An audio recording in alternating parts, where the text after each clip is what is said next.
I've never received a zine before. I've never made a zine before. I'm not really sure I've ever actually seen a zine. Seen a zine? Have I ever seen a zine? No. I feel like this vlog is going to be a bit all over the place, but whatever. I don't really know what you're going to be able to see. I'm slightly concerned it's a bit dark in here, but I wanted to share. I mentioned this in my last video, and I figured that I would vlog my experience of reading it, because I've not done that for any manga so far on this channel. And you know, Junji is just wonderful. Like, if you're a horror fan and you've not read some of this stuff, you absolutely need to, because it's insane, and he is so talented and so creative and so weird, and I love it. So yeah, I'm going to be having a read of this. What else are we doing this weekend? Tonight I'm going to be writing on Jules's stream. So the Dawdling Writer. She's just one of like my favourite streams. She's just, I know she obviously brands herself as a procrastinator. That's kind of her thing. But actually I find her stream is one of the ones I'm the most productive on. Though the last couple I have just made pie rather than writing, but still productive, and I got to eat it. So yeah, but tonight I'm actually going to write. I'm about 3,000 words off of actually finishing Run Rodin. One day, so close, I just keep putting it off. And I'm also planning something else that I haven't actually spoken about on this channel yet, which is exciting.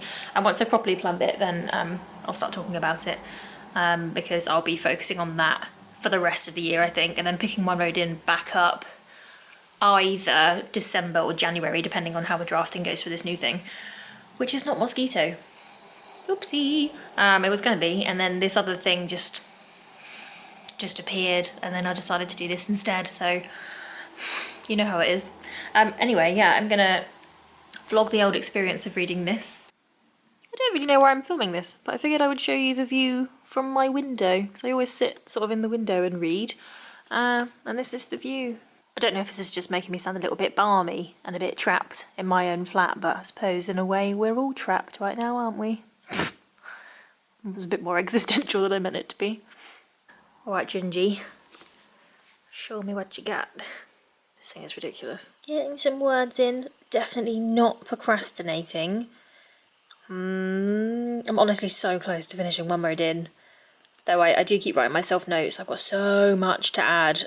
I fear that this thing is going to be long. So long. Also, how adorable are Jules' new timers. I love them. I told her the other day that whenever I use one, because I'll use them just like for myself, the countdown at the beginning I have to read in her wonderful accent. I'm not doing it right now, that would offend her, but I love it anyway.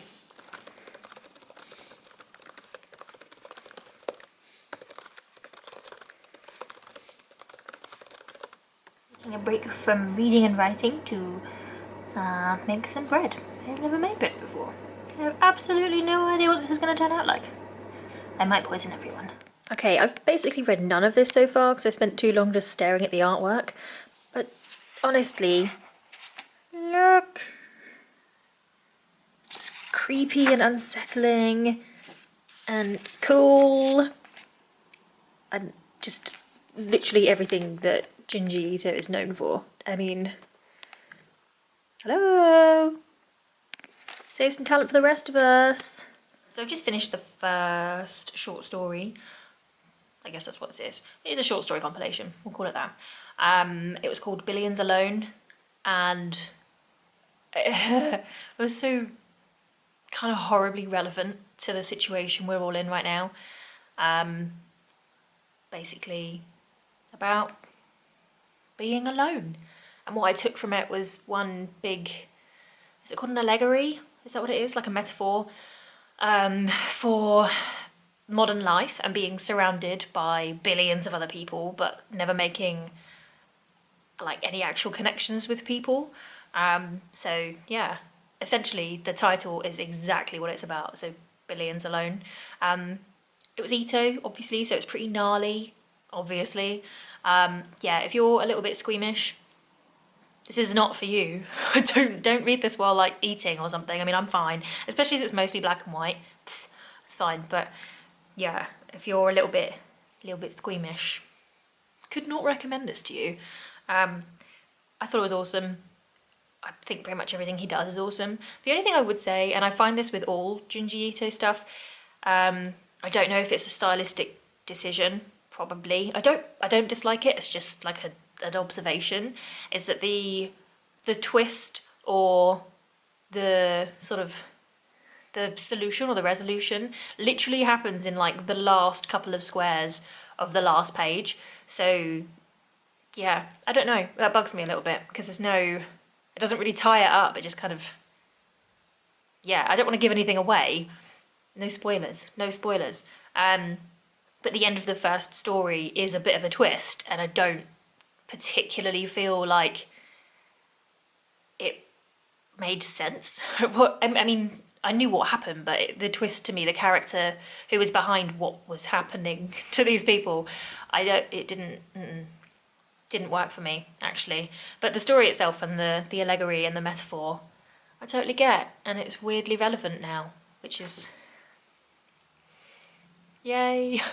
A slight diversion from the Junji Ito chat. I feel like this vlog is going to be a bit all over the place, but whatever. I just got post, and it's from Bethany in the US. She is honestly like the freaking cutest person I know. And I need to get my ass in gear and send something back to her, because I am lagging behind, not doing well, but I have a feeling I know what this is. Am I going to be able to do this one-handed? Is this going to work? Ow! Ooh. And on today's episode of Watch Hannah Struggle doing a very simple task. Wait. Yeah!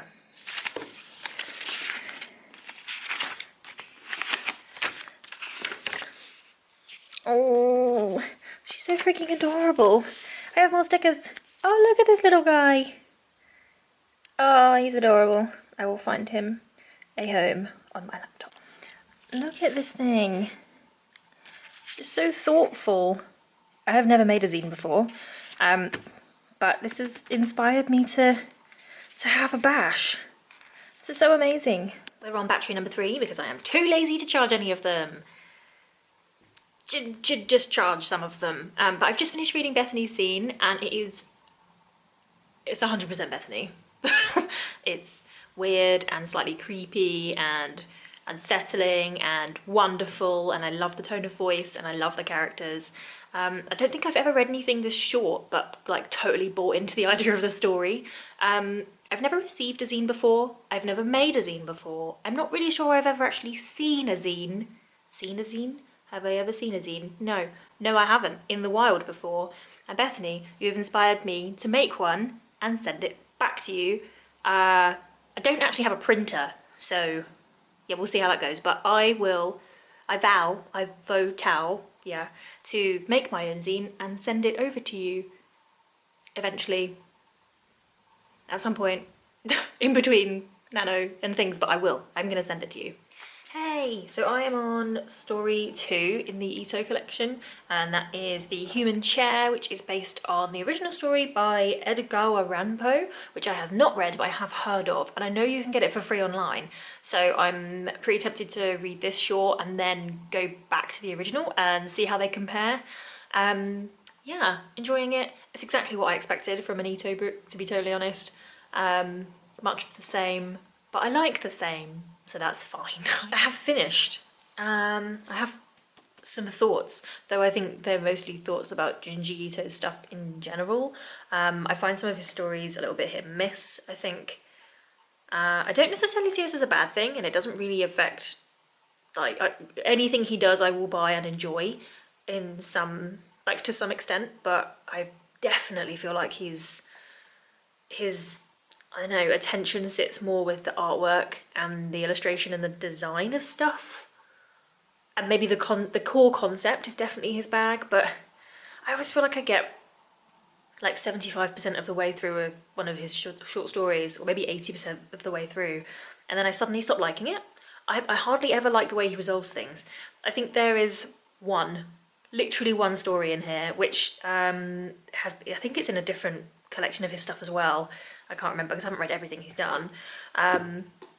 that I liked from start to finish, and I think by far was the best one, and that was the Enigma of Amigara Fault. That by far was my favourite story. Really, really, really, really creepy. Absolutely 100% core Junji Ito. So messed up and wonderful and enjoyable, and his brain is just insane. But yeah, there were a couple, including actually the title one, so Venus in the Blind Spot. I really liked the concept of it. I really liked the artwork, obviously. His artwork is always stunning. But the ending just didn't do it for me. No. Same as Keepsake, liked that. Ending didn't do it for me. But yeah, I still thoroughly enjoyed it. I think it's an absolutely stunning collection. As always, his artwork is just incredibly good.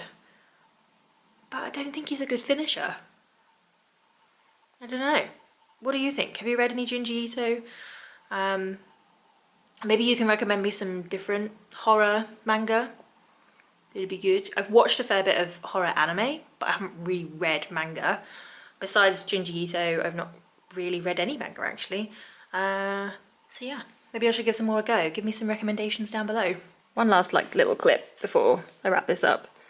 If you've not read any Ito before, just his attention to detail and the way he designs stuff and draws stuff and his illustration style. I think it's one thing I really do love about Ito, is that if I saw this on the shelf and I didn't know who it was, I would know it was him.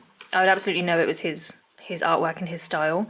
One thing I really love about this collection is that there's a design also on the book itself, which is really gnarly, and it's just cool. And there's just little hidden, the attention to detail is absolutely insane.